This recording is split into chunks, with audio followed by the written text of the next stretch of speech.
In 1996, I kind of didn't really know what I was going to do with my life at that point. And it wasn't long before I decided to get into the car business. So I went to this place in Flagstaff, Arizona. The first thing they did is they stuck me in this little like utility closet with a VCR, and they gave me this tape, and I popped in the tape, and up pops this feather-haired guy named Grant Cardone. And little did I know that that moment was going to change my life forever. One of the very first things that I learned as I was watching all of his different training videos, the thing that stuck with me the most is Grant said that people buy when value exceeds price. And that's something that has just stuck with me forever, whether it's a t-shirt or a CD or a car or whatever it is. One of the other big things that I learned from Grant long ago is that everything is sales. You should not be selling this product if you're not willing to say, let's do it anyway. Let's do it, let's do this. Whether you're trying to close your girlfriend on becoming your wife, you're trying to close somebody on giving you a job, you're trying to convince your kids to do what you need them to do. Everything is sales.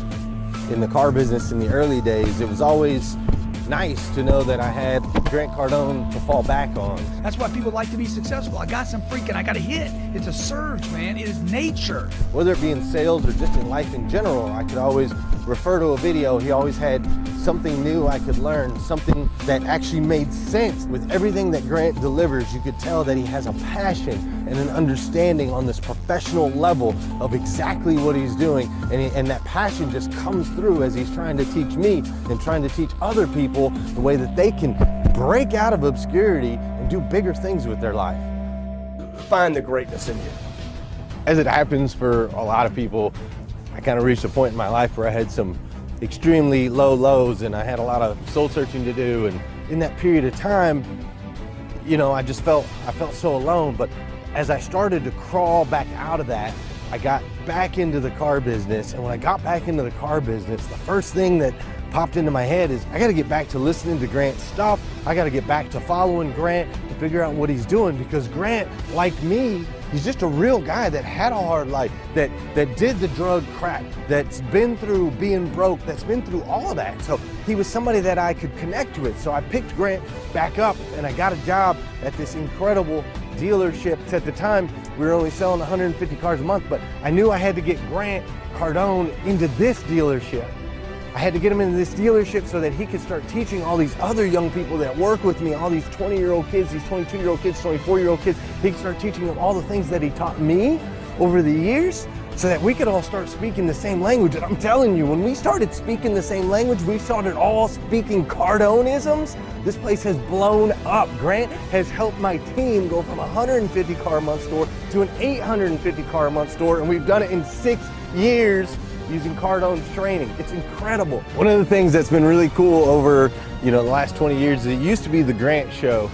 And now, Grant has built this incredible team of people around him. He's taken who he is and what he does, and he's basically embodied it in this team. I mean, you've got guys like Steve Spray and Jared Glant, Michael Bonnet, you've got Natasha. I mean, they're killers. And so he's basically he's just expanded. Look, if you want to get rich, you want to be really successful, you must learn to dominate. Some people think Grant Cardone is a sales trainer, and you're halfway right. He is that.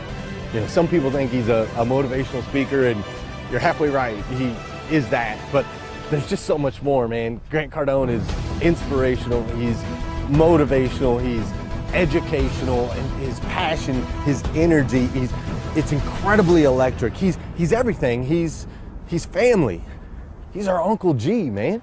He's that one uncle that we all have, the guy we look up to, the guy that's out there doing things, that's making waves, that's different than all our other family members, and we admire him and we want to be like him. And the greatest part is he's accessible to all of us. He puts himself out there, his wins, his losses, he puts it out there for all of us so that we can make our lives better. Thank you, Grant Cardone. Without you, I'd never be in the place I'm in today.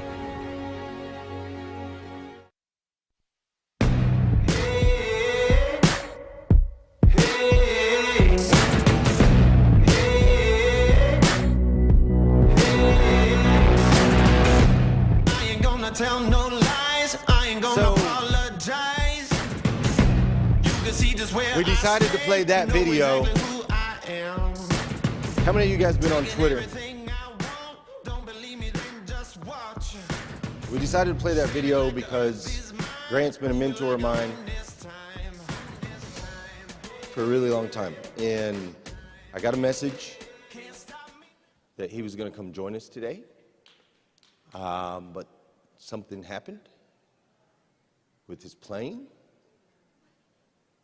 And that's why I'm not sure if you guys checked. I know it's all over Twitter right now. But God has a plan, right? God has a plan. And that plan is for GC to be here with you right now, here at growforgod.com.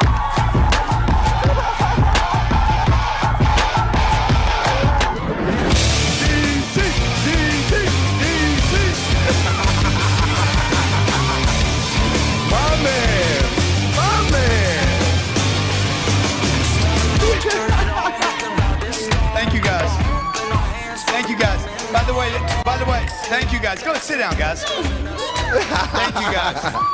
So I just got here. I just flew in. Glenn came and picked me up at the airport. And I said, Glenn, you need to go out there. Because I was watching that video he did. I said, dude, you need to say that video to when I'm dead. Like, it looks like I died, and that's some kind of, video you play after somebody died to acknowledge them or something. And I said, Glenn, go out there and tell him I crashed on the way in. See if you can. He's like, oh, I wouldn't do that. I said, you should do that. It's a good thing to get people excited. So thank you for having me here, man. I think the world of this, man. Give this guy a big hand.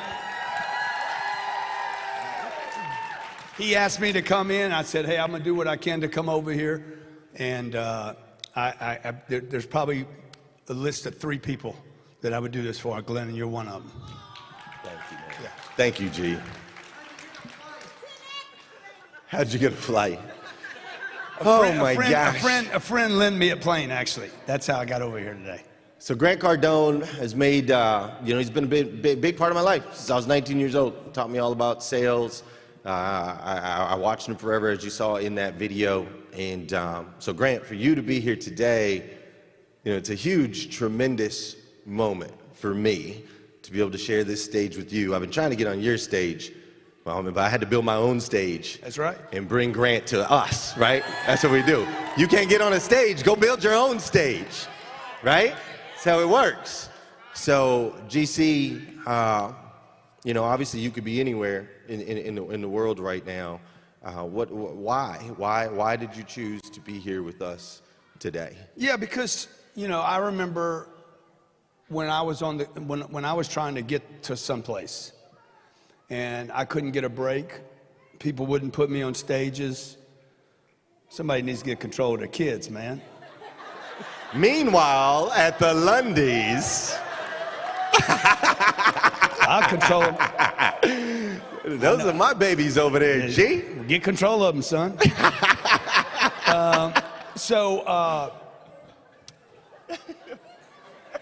I'm just saying. I say what I want to say. I hope that you guys get to a place in your life where you got enough personal belief in yourself and your future that you can say what you want to say, because we need more people that can just say what they want to say, particularly to your friends, your moms, your dads, the people around you that might be going astray or not parenting their kids properly. Just kidding. He's got 8 kids. I don't know if I could do that. That's okay. I'll introduce you to the wife here shortly. Yeah. Mm-hmm. I don't like him anymore. I remember trying to get on stages. I couldn't. I remember asking people to help me still today. There's a list of people that just went through my mind that I've asked to be on a stage. They wouldn't show up, can't show up, don't find time to show up. When you ask a guy 6 or 7 times and all 7 times they're busy, it means they don't want to do it. That means they don't like you. That means they don't want to support you. And so I'm here, Glenn, today because you're a guy I want to support. And by giving this to you, I somehow heal all the people that didn't accept me and didn't give me a shot at the game. Yeah, you got it. And I am just thrilled that I get to share this experience with you, right? You guys are my people. Because please know and understand that GC is not sitting here in this chair if it's not for you guys supporting us, being in the rooms, having the conversations, sharing us out, changing your lives, making an impact, right? All of those things. So you owe yourself a round of applause for attracting Grant Cardone. That's right. To this You did this right too. here. Give yourselves a big hand. No doubt, no doubt. Grant, we are here. Obviously, the title of this conference is Grow for God, right? And it's grow your business for God's sake. And sometimes in spiritual world, we can get this thing where people don't want to talk about money. You're supposed to be broke, all of those things, right? Well, we don't believe that here. And I would love for you to pour into them, you know, the importance of building wealth, building that empire and being able to make an impact. Yeah, so two things. One is, you know, a lot of people they get a little surprised that I have a personal, very strong bond and relationship with God. A lot of people that have been following me for years are like, oh, I didn't know like that was a thing for you. And it is. And it's very important to me, and it's the most important thing in my life. My spirituality is the number one most important before my wife, before my kids, before my mom, before my family, before the money, before the cars, the future. Like if I get that straight, the rest of it will follow. Once I get it straight, the material world should fall in place. And if it doesn't, it is my critical judgment that something's misunderstood on the individual's part, because the spirit should control the material universe. I'm a spirit before I'm a body. My body should fall in alignment with my spirit, but God's not going to send me to the gym. I'm 63 years old. You know, the physical body does not build naturally muscle at 63, and the bones need muscle. So God's not going to be like, hey, let's strap some muscles on him because he's a good dude, or because he's charitable, or he showed up for Glenn. Let's make sure. That's not how the game works, okay? Any more than he's going to give me bank. God's not going to get involved in the U.S. dollar, this dollar that has "In God We Trust," that was printed by man. Jesus had nothing to do with this. Moses had nothing to do with this piece of paper. This is a lie that this piece of paper has anything to do with God. And my job is to connect with whatever I need, the materials, the tools, the people I need in order to push the things that I want to accomplish. The things I want to accomplish all take money. They also take faith. They take belief. They take good people. I have to be surrounded by good people. I have to have the courage to get rid of people that were good that aren't good anymore. And so, and by the way, a lot of you have family members that you love and you care for, and they were awesome. Or maybe you got somebody working in your company. You know, the Bible talks about courage, and when I listen to your morning show, and when I come and hang out with you, I get encouraged. And to me, I see a lot of people that have faith and lack courage. And I believe. All right, well, why don't you do it? You know, a man told me once, he's like, man, you're so blessed. We hear this all the time about being blessed. I'm like, oh, I know I'm blessed. I know for sure. I know you guys are blessed. The difference between me and a lot of people is I'm going to go prove that I'm blessed. I'm going to be an advertisement for the blessing. People are going to see me walking in courage. They're going to watch me go to the bank, and they're going to watch me get control of the bank rather than being the bank's little boy. And I'm going to get physical control over the material universe, including the monetary system, for myself, my family, and my church, and my community. So that when this spirit, this body's no longer around, my legacy, and again, when I was watching that video this morning, I was like, man, perfect video for my funeral. I don't know if it's the perfect video for the intro here. So some of those shots were like 30 years old, man. Like, so I think it's important that people see those shots from 30 years ago. Because sometimes it's hard. So I just went and Dude, one of those shots, I remember one of those shots was done, and it was my second YouTube video. The one with the big fluffy hair. Right. You know, and I remember exactly where I was, and I was just starting a YouTube channel. That was maybe 8,000 or 9,000 videos ago. We had no followers. I bet you I had 10 subscribers, and 9 of them were my employees. Well, I think that's important that people see that, right? I just went to the local private airport over here, which was funny. You know, GC, we've been texting, you know, for the last couple of weeks. He's like, man, I don't think I can get there, right? Like, I don't have my plane. It's probably not gonna happen. I'm not gonna be able to make it. And you know, he's like, maybe we could charter something, so on and so forth. You know, so on and so forth. He's trying to figure it all out, right? So he tells me he's coming this morning, which I'm like, right? And he tells me he's coming, and so I go pick him up at this private airport, and he rolls up in a big old plane, like a massive plane, like 16 That ain't windows. a big plane. That's not a big plane right there. It was a big old plane, right? But I just think that that's so cool to be able to see the work. Yeah. Grant, people talk about work ethic. They talk about hard work.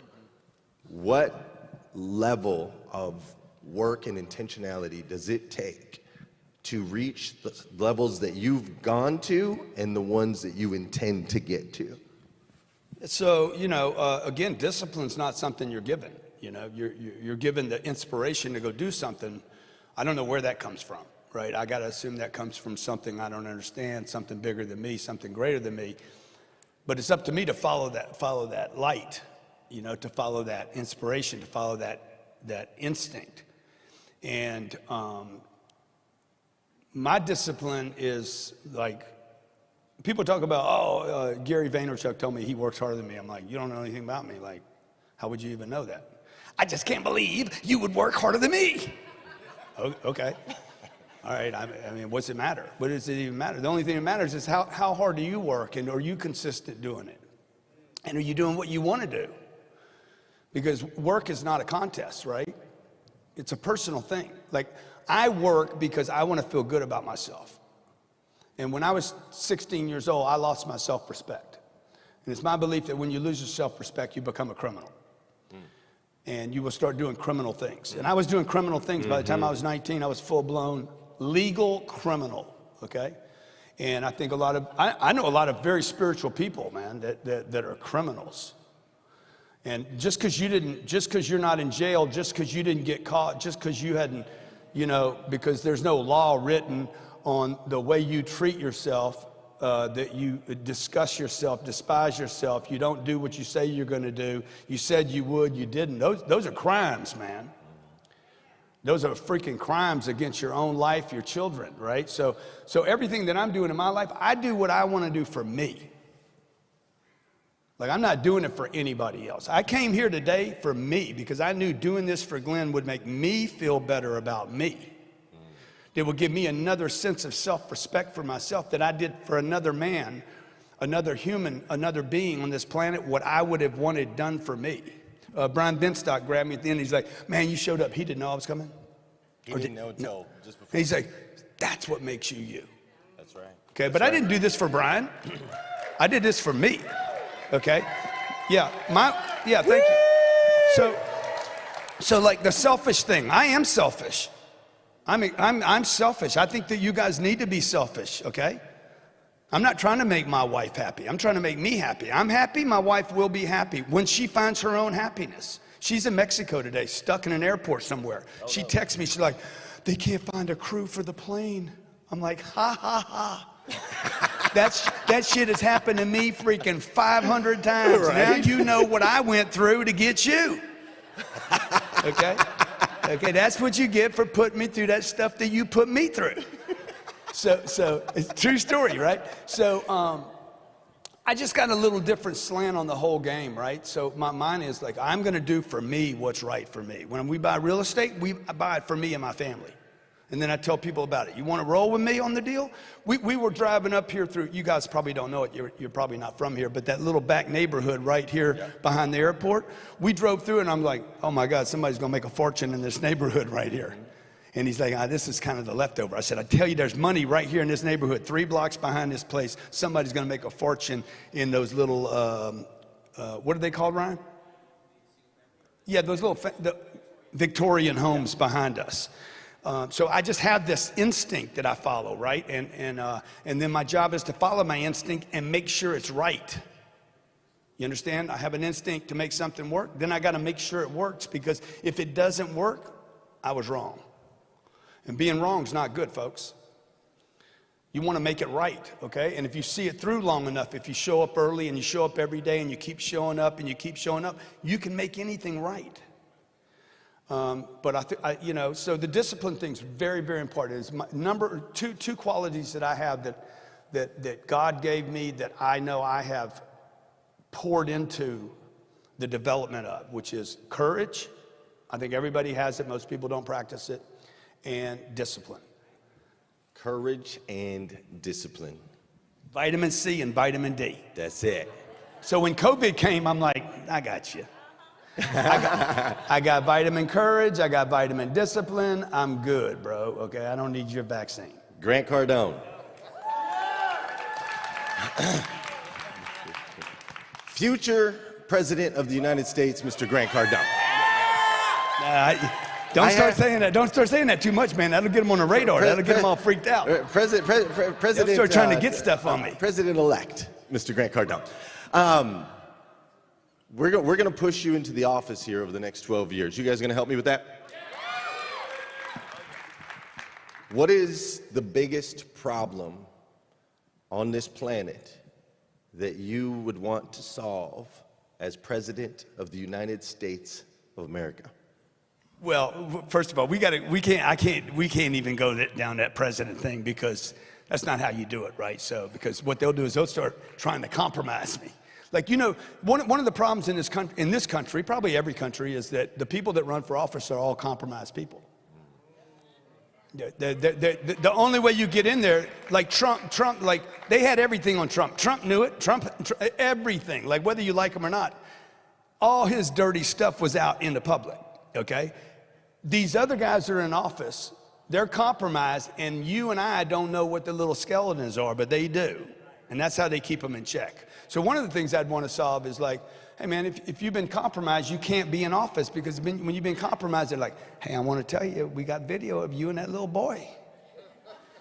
We got the video. You want it out? We're going to ruin you, man. We're going to ruin you. And it's like, everybody makes mistakes. Everybody does something, right? And so that's one thing, man. I hate the political system. I hate the blue, the red. It's all just garbage. The financial system in our country is the communities that have been marginalized by the banks. The system is so rigged, not for black, brown, lower middle class, and even middle class. They're pushing the rig into the mainstream middle class now. And the banking system's terrible for you guys. The quality of investments that the average person gets in this country is ridiculous. Higher education is complete ripoff. $2 trillion worth of debt on the backs of middle-class families that said, I'm going to send my kids off to school and they're going to get a good education. And you guys worry about the debt more than you worry about the 5 years your kid wasted there. And like if I could have my 5 years back, I'd pay not to do it. I'd pay to have my 5 years back. So there's just so many broken, the amount of medicine that we consume in this country is phenomenal. The amount of medication that we consume in this country. When you visit your grandmother next, go to her medicine cabinet and open it up. She can't even keep it all in there. It's on the sink. Kids are going to college coming out with opioid addiction. That's what they learn. How's your grades coming? Pretty, I don't know. So and I'm not being the bearer of bad news, but we got a lot of broken stuff in this country. And so hopefully the people are going to rise up and be encouraged and use their discipline Monday through Friday to make a difference with your bank account, because you can't make a difference if you don't have money. So that's right. And Grant, you talked about that a little bit the other day, you and I, that it doesn't take, it's always the minority that has to rise up, right? It's not going to be the majority of people. The majority of people are going to follow, do what they're told, that type of thing. But even like with this country, it started with a small group of people, bunch right? of rebels, a bunch of you know, they were you know, criminals, Right. and they were free thinkers, and they were inspired by the idea that they had something to fight for. And so, you know, if any of you guys that follow my life, man, you'll see me go on these tangents and these ideas that I have. Oh, I'm going to make this thing happen, you know, and everybody laughs at me. I'm going to put 34,000 people in a stadium. I told Glenn on the way over here, I said, how many people are there? He's like 320 people. I said, Glenn, guarantee you there'll be 10,000 people in your rooms one day. There's going to be people, Glenn, because we came down the halls and there was nobody in the halls. I said, one day we were walking through here. I said, Glenn, one day you'll be walking down the hallway, bro, and there's going to be thousands of people just going to the urinal, you know? And I said, there's going to be little kids running around going crazy. He's like, all right, got that. So, you know, so I have ideas that I see through. Like one thing, people may not like. I know there's people that don't like me. We love you, Grant. Yeah, I love you. I love you. You know who that is? No, who's that? That's JoJo La Riccia. What up, JoJo? So, but I look, you don't get where I'm at without getting haters. Oh, he got a plane. He's showing off his plane. Damn right, I'm showing off my plane. Shoot. Goddamn, you know how big it is? It's a big plane. How about my helicopters? My helicopter got my name on it, man. That's my helicopter. That's not your helicopter, okay? I flew from Miami to Tampa Orlando 2 days ago to go to a meeting with all these big banker people. Okay, they took commercial flights in, and I took my helicopter in. My helicopter lands, a big truck drives up to the helicopter. I started weeping. I told Ryan, I'm like, I can't believe this. He's like, what's wrong? I said, bro, I remember when I couldn't fill up my truck. I got a truck of fuel for all you green people. Oh man, you tearing up the environment. I'm doing my part. I'm doing my damn part, okay? So it was cool because I went to dinner and I have all these guys are giving out billions of dollars. I remember when I couldn't get $200 and I'm sitting at dinner and there's, 75 guys, 72 guys out there, all of them trying to get my business. And I'm like, this is crazy. And a guy sitting next to me that gave out $4 billion of cash last year, okay? He made $1 million last year to give out $4 billion. I'm thinking, man, I'm gonna hire him. He made $1 million to give out $4 billion. Yeah, I'm like, dang, that's crazy. Hates his job, okay? Drinking too much. Got 3 guys above him that don't work, and 6 guys below him that don't. And he's stuck in the middle. And he doesn't have the courage to leave because he's trapped by $1 million. So he's trapped by something so he can never get 10. I said, why don't you come work for me, bro? You could pick up 5 a year. Oh, I can't leave where I am. I'm like, what a shame, man. So, you know, the other thing is, let me just say this, because I really realized this lately. Somebody asked me on Clubhouse, like, why you spend so much time in the black rooms, man, and where the brown people and the black people, where the minorities are? And I'm like, man, I can't help middle-class white people. Can you turn the lights on? Can somebody turn the lights on in here? Okay, I want all the white middle-class people to hear this, okay? The hardest people for me to help are middle-class white men, okay? Country clubbers. You guys that got your debt paid for, your house is paid for. You guys don't listen to anybody. Y'all think y'all got it, okay? So I got a kid on the come up, he's got nothing. I tell him something about the money game, he's like, huh? He listens. White middle class guy is making 80 grand, 180 grand a year, impossible to help. Because you guys you've been hypnotized by the system. Oh man, I got my deposits, man. I got my money markets. I got my IRA. I got my 401. You use all these acronyms that make you sound important. You don't even know what they mean. You don't even know where the money is. Okay, I got my house paid for. First thing you did, you went and got a house. Then you got some debt on it, and then you figured out how to pay it off because you're like, I don't want to work anymore. You're so confused. It's unbelievable, man. This planet is about work. People got to work on this planet. And look, you look at Jesus' story. He wasn't looking for retirement. He wasn't putting money in a retirement account. Right. He didn't run and put money at Wells Fargo and Bank of America and Citibank. He wasn't worried about his credit score. Some of you in the room worry about your credit score. I'm like, I never worried about my credit score in my damn life.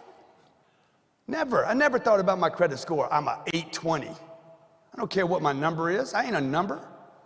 So, you know, you guys, the middle class, man, you guys are the most oppressed, suppressed group of people on planet Earth. You're overlooked, you're overtaxed, you're overburdened, and you're asleep. No offense to anybody in the room. I'm just telling you. I'm just telling you. What up, man? Y'all need to wake up, man. Y'all need to wake up. God ain't gonna wake you up. That's your choice to wake up. You wake up, and then you can wake up again, and then you can wake up again. You can keep waking up. So when you're reading the book, man, when you're reading the book, you know, you can read it one time. Second time you read it, it might be a little different to you. Hopefully it's different. When you're reading scripture, it should change. Because if it didn't change, it's because you didn't change. Amen. You didn't know that about me, huh? Come on, man. You got to work that beard out, dog. You got to work that beard out. See, that beard takes a commitment and a lot of discipline. I hope you're paying the rest of your life that much attention. Yes. Okay, I hope you're paying the rest of your life as much attention as you do your beard. Grant, you've been fighting this fight. There's a pit bull in you. We all see it. We love it. We admire it, right? We admire it. You've been fighting this fight. Part of the way that you're fighting this fight is you are creating opportunities for middle class America to be able to earn, to be able to invest like the upper class has kept from us for a very, very long time. Will you share with everybody here what that's all about and why that's so important? So this is one of the things obviously when I'm doing something, I'm proud of it, or I don't do it, but we created a company called Cardone Capital about 3 years ago where we how many of you are invested with me? Yeah, so I'll never let you guys down, I promise you. And Cardone Capital, about 30 years ago, I started buying real estate. And I bought, I don't know, in the last 30 years I bought, I remember buying my first house, man. I put $3 grand down. I borrowed the money from my mom, $3,700.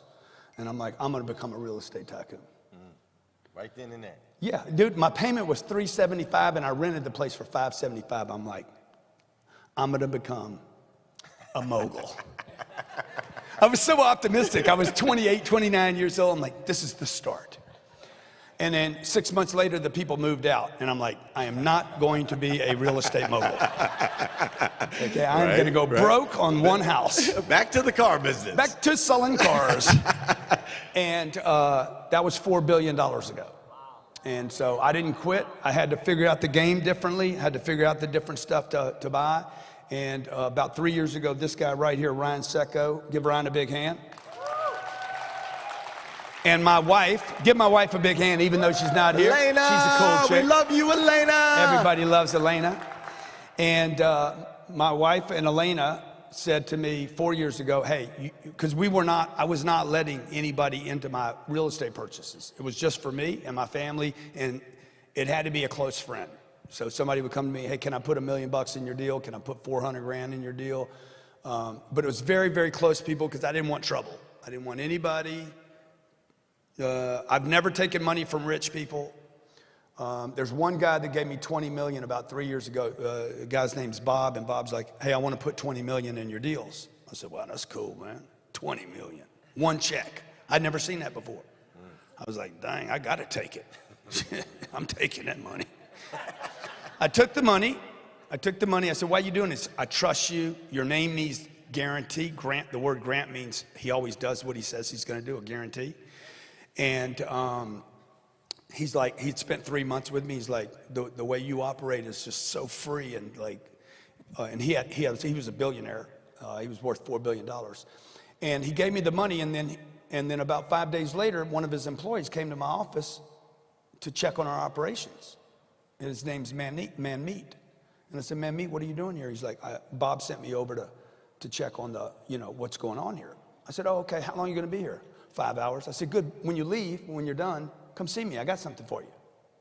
Okay, so he goes and does 5 hours of scrutiny, due diligence, checking into everything. And finishes. I said, hey, you done? You done? You want a cup of coffee or something? He's like, no, I'm good. I'm getting ready to get it on an airplane. I said, good, man, I got something for you. And I passed him an envelope, and he's like, what's this? I said, give it to Bob. He's like, what's in it? I said, you can look at it. And it was a check for $20 million. And he's like, what's this for? I said, I thought Bob trusted me. I don't know what you're doing here. And he's like, man, don't give him your money back. Man, don't give him the money back. Don't give him the money back. I'm like, oh, yeah, we giving him money back. I don't want money like this. And that was 4 or 5 years ago. Then Ryan and my wife said, you have to start helping other people with these investments, because I never lose. God, like, I got this picker. I got this, like, this thing. I start vibrating when I get around good real estate, you know? You know, like, some of you guys know how to cook, right? Some of you know how to barbecue. Who knows how to do a good brisket? Like, you're like, man, I just know how to do it. I could blindfold you and she could do a good brisket, right? Well, I know how to buy real estate. I never miss. I have this, like, this innate gift to be like, bang, I'm gonna make money on that deal. And so 3 years ago, we started letting accredited investors, means you make over 200 grand, come into our deals. We raised $700 million. Crazy.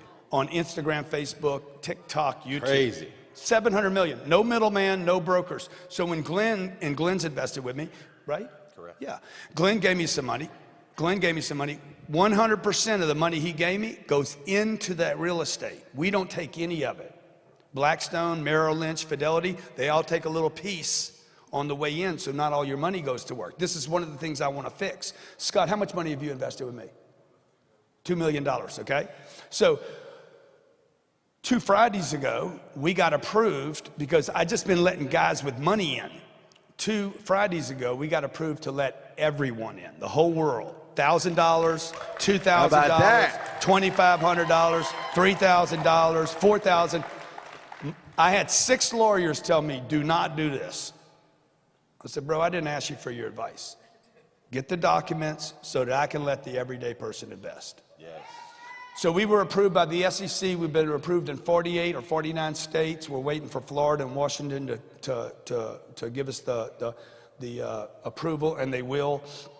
And in the last 2 Fridays, a week and a half, we've raised almost $40 million in commitments, $1,000 at a time. Unbelievable, man. And we've gone from 5,000 investors to almost 20,000 investors in less than a week and a half. So it just shows you, this is giving people, the everyday person, an opportunity, to not, like you guys, this is what you guys do.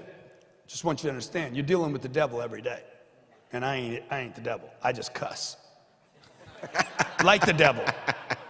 But I'm gonna tell you right now, like, because some of you guys judge me because I cuss, okay? But me and my God's all, when I get up there, he's gonna be like, man, there was a lot of cussing, man, a lot of cussing. There was a lot of cussing, bruh. I'm like, you're damn right there was, brother. You know it and I know it. And I ain't gonna apologize about it. That's right. Okay, I had to drop some of that to get people's attention. Some of these people won't listen to me without a good F-bomb. They won't pay attention to me, man. Sometimes I have to mess up my grammar. Notice some of them tweets I do where the words are misspelled. Do you know, God, that some people interact with me more because I misspell stuff? Come on in, man. Let's have a cigar. Okay? So, that's my relationship. You got to have your relationship. Maybe I'll be wrong. Maybe it'll be like, no, you got to wait. I'll be like, I've been waiting my whole life, man. Let's go. So anyway, I know that this non-accredited, the fund that we created, this is a game changer. This has never been done before at this level. It's never been done. I don't care who you think does something like what I do. This has never been done in the United States of America. What you guys do is this, and I'll end with this because I know you got a timer here. See, I'm a professional, okay? You guys trade your most valuable commodity. What is that? Time, to go get money. You then take the money you have and spend more time to go to the bank and drop it off. The moment you give it to the bank, you lost your money. Guy walks into a casino, walks in, buys $1,000 worth of chips or $100 worth of chips, and then complains about his cards. You got hoodwinked. Don't complain about your cards. Complain about walking in the casino. Okay, you walked in the casino, you converted your cash to chips. The moment you did that, you lost your money. You take your time, you go get money, you lost your time. Then you spend more time to drop the money off at Wells Fargo. You spend all week to drop it off at Wells Fargo, Bank of America, Citibank. You know what I'm talking about, the community bank. Yeah. You know the billboard. We care about you. We're a relationship bank where we don't have relationships.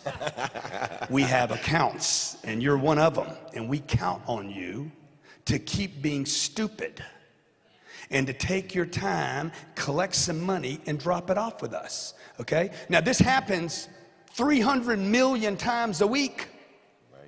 These 300 million people are spending time to get money and dropping it off at Bank of America, Citibank, Wells Fargo, Fidelity, Merrill Lynch, you name it, man. You guys spend time and energy figuring out how to send it over to the IRA and to Wall Street.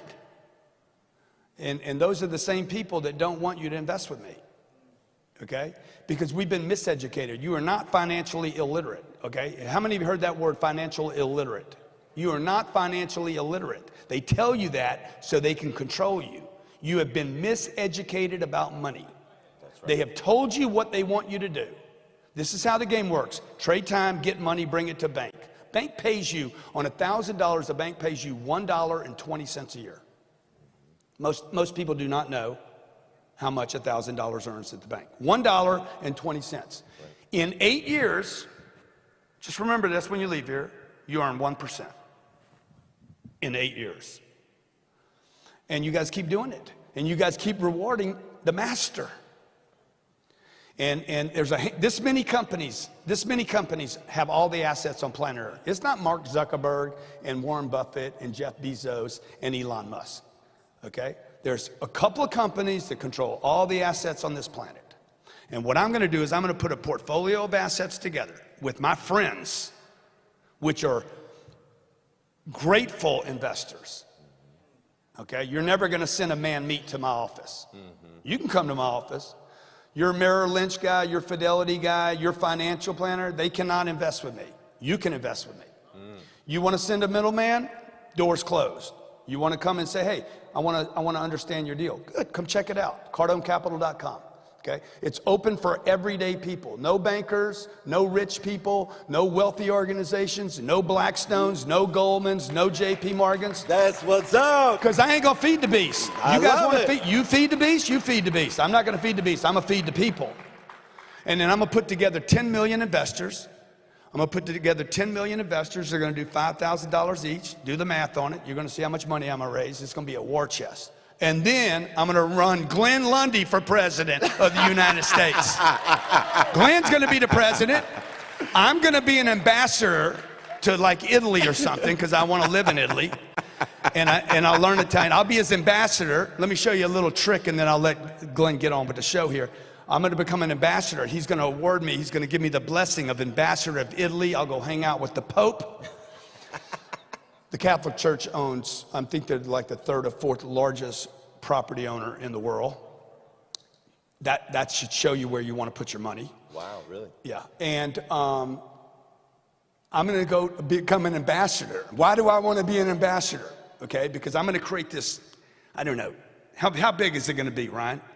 $200 billion real estate portfolio, okay? Then I'm going to go become an ambassador. And when I become an ambassador, there's a law that says when I come out of private life into public life, all my taxes are forgiven. Okay? So I'm just telling you guys straight up and transparent. We're going to run him for president. He's going to make me an ambassador. He's got a better chance of winning than I do. Okay? He's a cool dude. I talk too much and got too many videos online. And I cuss too much. Grant Cardone, I got one last question for you. Yes, sir. Do you have any idea how much I love you, man? No, man, come on, man. I love you, brother. I love you. Ladies and gentlemen, Grant Cardone. Thank you, guys. Thank you guys so much. God bless you guys. Be great, all right? Thank you, guys.